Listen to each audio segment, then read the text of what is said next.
So the Osprey has crashed a lot lately. And so Congress has launched an investigation into the Osprey program.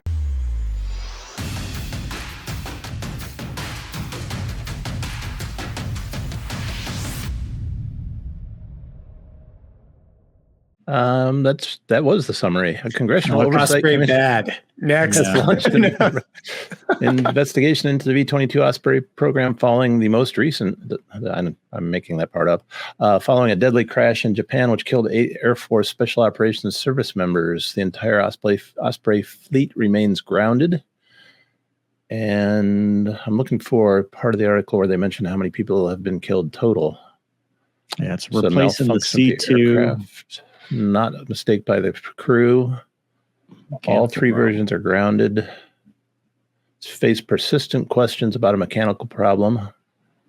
I swear I looked this up last time we talked about the Osprey, and it's somewhere in the 60s in terms of the number of people who have died since the inception of the program. It might be less. I'll go look it up again while you guys talk. Yeah. So anytime Congress gets involved. Yeah.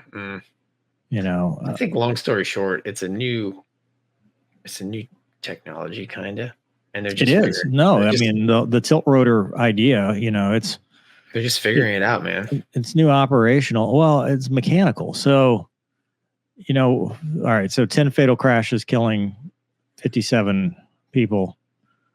23 years. Wow. Yeah. I mean, that's still a long time. Like, no crashes are good.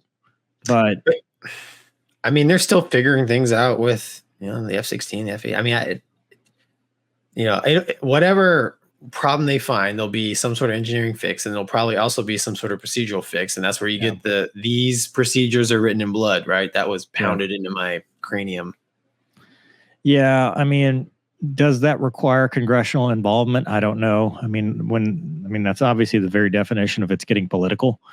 But when we lose good people, we obviously want to know the answer. But 23 years is a long time, and even 57 losses in 23 years, that's still. I mean, like I said before, do I think it's safe? I think overall, yes, but I think there's stuff that they need to figure out, and.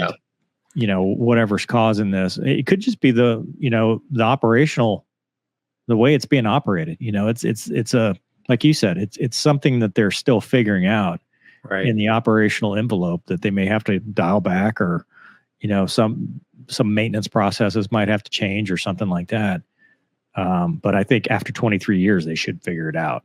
That should be something. But helicopters are just dangerous, dude. I mean, that's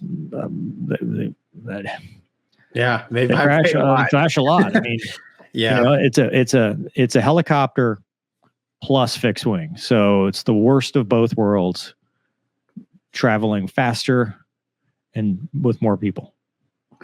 Yeah. So, I mean, we were just talking about before the break, or before we started, about a Chinook where, an iPad got wedged into the anti-torque pedals and resulted in a mishap because the iPad fell off the mount. I mean, it's a dangerous thing. And unfortunately, I mean, the V-22 is kind of it's a very unique flying machine. So it's not like there's a lot of them out there and they're just accumulating a lot of hours to figure this stuff out. I mean, that's why I think it's happening over time. I mean, I don't know. It's either way you look at it, it's sad. They're going to find out what's wrong with it. And I'm confident it'll get fixed. It's just, it's just sad that 23 years is a long time. Yeah. I mean, to me, that's just, I mean, that's operational almost. I mean, if you've been doing this for 23 years, you've got the technology figured out. Now it's just a matter of figuring out the operational side of things, fatigue, maintenance, how many the life cycle and all that stuff. Like, that's where you're starting to figure out how many hours before you need to start tearing stuff apart and replacing stuff.